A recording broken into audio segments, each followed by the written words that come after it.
Sweetheart, if your body has been asking for help, you are not alone. And if you clicked on this because you've been feeling afraid, confused, or simply exhausted from carrying discomfort day after day, I want you to take a slow breath with me right now. Just one gentle breath in and let it go.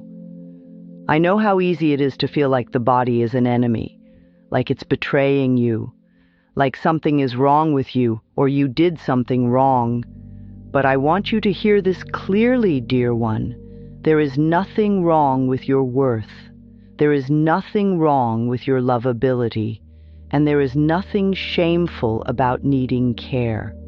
When we explore the idea that all disease begins in the mind first, I don't want you to turn that into blame.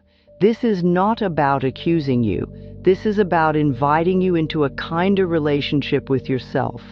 I'm sharing what I've learned about the mind-body connection, how our thoughts, emotions, and stress patterns can influence the way we feel over time.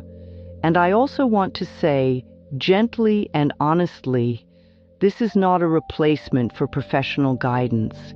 If you need medical or mental health support, you deserve it. This is simply a loving tool you can use alongside it. Because here is the hope, sweetheart. When you begin to listen to your body with love, life begins to soften. You may discover that your healing journey is not only about fixing something, it can also be about understanding yourself, comforting yourself, and coming home to yourself. And I want to walk with you right now through that homecoming. Take another breath, and let this be a safe place. I want to offer you a new way to look at what your symptoms might be trying to say, not as a punishment, not as a life sentence, but as a message. Imagine your body as a lantern. When the flame is steady, the light is steady. When the wind is strong, the flame flickers. The lantern isn't bad. The wind isn't evil. It's simply information. The flicker is a signal. Something needs attention. Something needs warmth. Something needs protection. Many people find that long-held stress can show up in the body.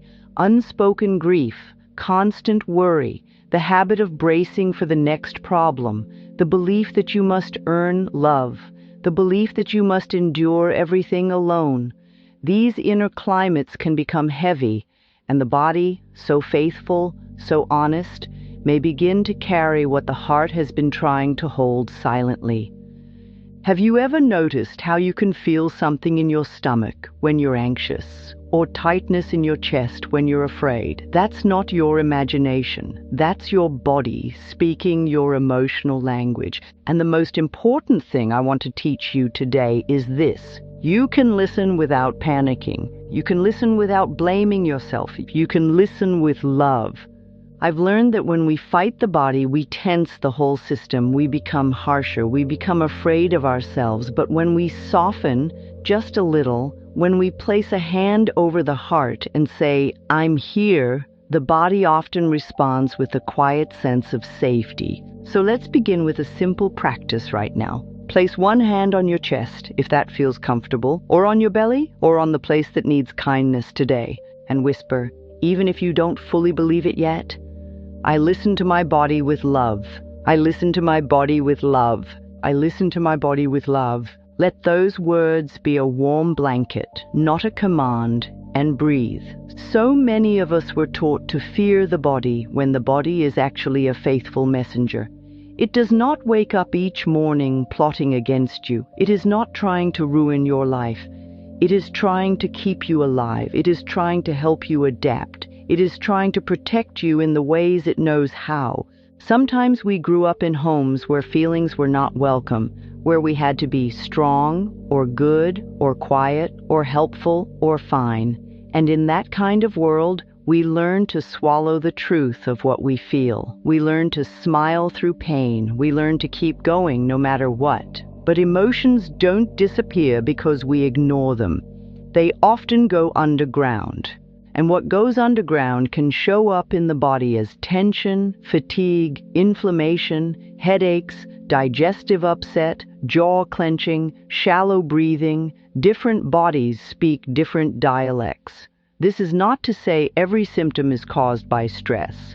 Life is complex. The human body is complex. But many people find that emotional patterns and chronic stress can influence the way the body functions. And when we understand this, we gain something precious.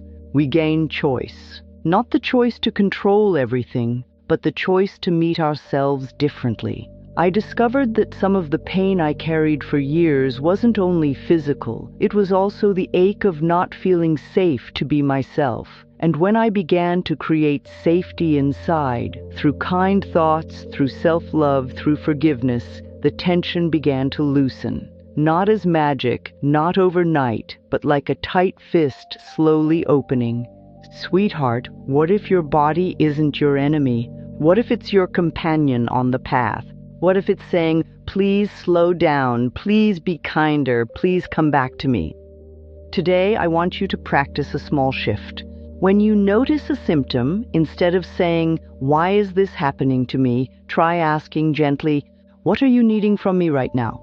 Maybe the answer is rest. Maybe the answer is water. Maybe the answer is boundaries. Maybe the answer is tears. Maybe the answer is to call for help. And sometimes the answer is simply, please stop speaking to me with hatred. So let's offer a new statement. Say it softly, my body is on my side. My body is learning. My body responds to love. And breathe. Let that be enough for this moment. When the mind lives in constant stress, the body can begin to carry that burden quietly.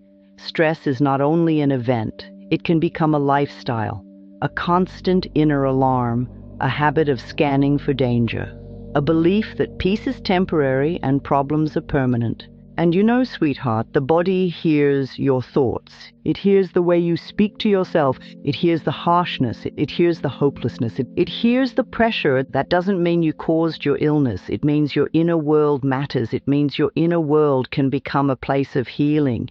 Think of your inner life like weather. Some days are sunny, some days are cloudy, some days feel like storms. If you believed the storm was your identity, you would panic every time clouds appeared. But if you understood it as weather, you could say, this is passing. I can prepare. I can care for myself while this moves through.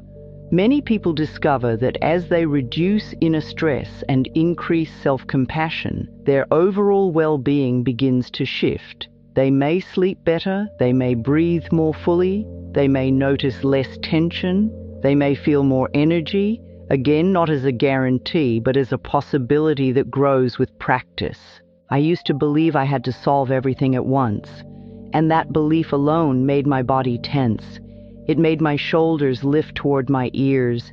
It made my breathing shallow. It made my stomach tight. So I learned to do something radical. I learned to pause, even for 30 seconds. And in that pause, I learned to tell myself the truth. I am safe in this moment. I am here in this moment. I can meet this moment with love. Let's practice a simple inner weather report now. Close your eyes if that feels safe. Ask yourself, what is the weather inside me today? Is it windy? Is it heavy? Is it restless? Is it numb? Whatever it is, don't judge it. Just notice. And now offer yourself a gentle response like you would offer to a dear friend. If it's stormy, you might say, it's okay. Storms pass. I can be gentle with myself. If it's heavy, you might say, I don't have to carry everything alone. If it's numb, you might say, it's safe to feel again, slowly in my own time. Then return to the anchor. I listen to my body with love. I listen to my body with love. I listen to my body with love. And breathe. One of the most healing questions you can ask is, what am I believing right now? Because beliefs are powerful. They are like the soil your life grows from. If the soil is filled with fear, everything feels harder. If the soil is nourished with kindness, life has a way of responding. Sometimes our beliefs are not even ours. They are inherited. They are learned. They are repeated phrases from childhood that became the soundtrack of our nervous system. I have to be perfect. I can't trust life. I'm not important. I'm too much. I'm not enough. And when those beliefs live inside us, the body often tightens. It braces, it holds, it prepares for rejection. Sweetheart, I want you to know something. You do not have to keep the beliefs that hurt you. You can change the soil. And you change it the way you would change a garden, gently, patiently, consistently. I've learned that the mind is like a room you live in. If you've lived for years in a room filled with harsh words, it will feel normal even if it hurts. But the day you open a window, the day you let in fresh air, you remember, oh, there is another way. So here is a practice you can do today. When you notice discomfort, physical or emotional, pause and ask, what am I believing right now? And whatever you find, do not scold yourself. Just name it. Then offer a kinder replacement, something believable, something soft. If the belief is, my body is failing me, the replacement might be, my body is doing its best, I can support it. If the belief is, I'll never get better, the replacement might be, healing is a process. I can take one step today. If the belief is, I'm alone, the replacement might be, support exists. I can reach for it. And then, sweetheart, place your hand where you need comfort and say, I choose thoughts that support my healing. I choose thoughts that support my healing. I choose thoughts that support my healing. Let the new soil begin forming, not through force, through love. Let's talk about the gentle art of releasing, because holding on can be heavy. We hold on to resentment. We hold on to guilt. We hold on to the grief we never had time to feel. We hold on to old stories about who we had to be to survive. And the body often becomes the storage room for what we couldn't express. I want you to imagine your heart as a home. And inside that home are rooms you may have avoided, a room of anger, a room of sadness, a room of disappointment, a room of fear, a room of shame. Healing doesn't mean pretending those rooms don't exist. Healing means opening the door gently, letting in air and light, and saying, I see you. You belong. You can soften now. Forgiveness is often misunderstood. Forgiveness does not mean what happened was okay. It does not mean you approve. It does not mean you return to harm. Forgiveness, sweetheart, can simply mean, I release this from my body. I stop carrying this poison in my cells. I choose peace for my own sake. Many people find that as they begin to release old emotional burdens, the body feels lighter. They may breathe easier. They may feel less tension. They may experience more calm. Again, it's not a promise. It's an invitation to explore. I discovered that I could forgive in layers. I didn't have to do it all at once. I could begin with willingness. So if forgiveness feels too big today, try this. I am willing to begin. That is enough. Here's a small release practice for right now. Take a slow breath in. As you exhale, imagine you are setting down a heavy bag you've been carrying. Say softly, I release what I no longer need. I release what I no longer need. I release what I no longer need. Now ask yourself, just gently, what am I ready to let go of today? Maybe it's self-criticism. Maybe it's an old argument playing on repeat. Maybe it's the pressure to be okay. And if tears come, let them come. Tears are not weakness. They are the body's river. They carry out what the heart has held too long. Then return to the anchor. I listen to my body with love and breathe. Now, I want to share how affirmations work best, like watering a garden, not demanding a flower. Some people try affirmations like a hammer. They repeat words with tension, trying to force life to obey. But the heart doesn't open under pressure. The nervous system doesn't soften under attack. Affirmations are invitations. They are new seeds. You plant them again and again, and over time the mind begins to accept a kinder reality. If your mind argues with affirmations, that's okay. That doesn't mean you're failing. It means you have old beliefs that need gentleness. So we begin with words that are soft enough to enter. Instead of, I am completely healed, you might try, I am open to healing. I am learning to support my body. I am willing to change. Instead of, I love myself perfectly, you might try, I am practicing self-love. I am learning to speak kindly to myself. I am becoming a safe place for my own heart. Do you feel the difference? One is a demand, the other is a doorway. I've learned that the most powerful affirmations are the ones you can say with sincerity, even if they're small, and you can attach them to daily moments. When you drink water, I nourish myself with love. When you take medicine or supplements prescribed for you, I accept support in many forms.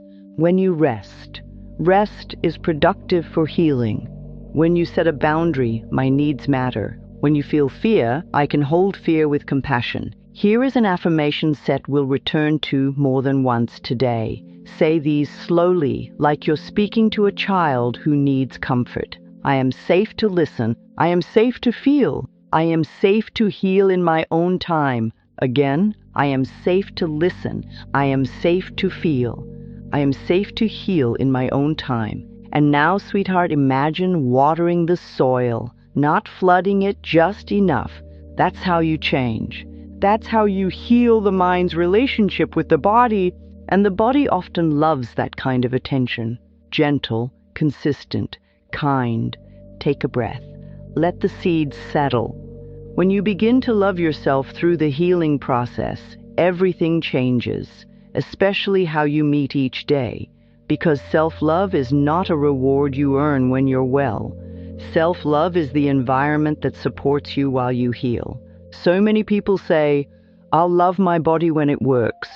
But sweetheart, that is like saying, I'll water the plant after it blooms. Love comes first. Love is the sunlight. And loving yourself doesn't mean you pretend you feel great when you don't. It means you stop abandoning yourself in pain. It means you become your own ally. You speak to yourself like someone worth saving. You speak to yourself like someone worth caring for. You speak to yourself like someone precious. I know what it's like to be impatient, to want results, to want proof.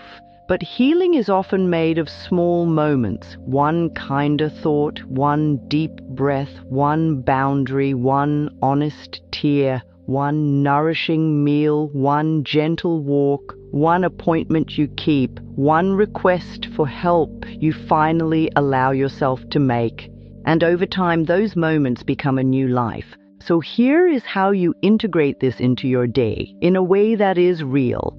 In the morning, before you check your phone, put your hand on your heart and say, today I choose kindness. I listen to my body with love. I allow healing to unfold in my own time.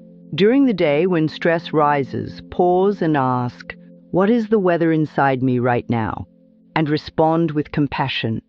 In the evening before sleep, forgive yourself for being human. Forgive yourself for not doing everything perfectly. And say, I did the best I could today. My body and I are learning together. It is safe to rest. Now I want to offer you a final gentle visualization. Imagine a warm light at the center of your chest. Not blinding, not dramatic, just warm, like a candle in a quiet room. With each breath, that light expands. It moves into your shoulders. It moves into your belly. It moves into your throat. It moves into your hips, your legs, your feet. And as it moves, it whispers, I am with you. I am not leaving you. I love you. Sweetheart, let yourself feel that, even for a moment. That moment matters, and breathe. Today, let's seal this with a promise to yourself. You will not abandon your heart. You will not turn your healing journey into a punishment. You will not use spiritual ideas as a weapon against yourself. You will use them as a bridge back to gentleness, back to courage, back to love. We began here with a simple truth. The mind and body are connected. Many people discover that when they change their inner environment, stress, beliefs, self-talk, their experience of life can begin to shift. And while we cannot control everything, we can always offer ourselves compassion. We can always choose one supportive thought. We can always take one loving step. Let's bring back the anchor, and this time, let it land deeper. Say it with me. I listen to my body with love. I listen to my body with love. I listen to my body with love. Now, a final set of affirmations, slow, gentle, true. I am willing to heal. I am learning to trust my body. I choose thoughts that support my well-being. I deserve support in many forms. I treat myself with kindness today. And again, I am willing to heal. I am learning to trust my body. I choose thoughts that support my well-being. I deserve support in many forms.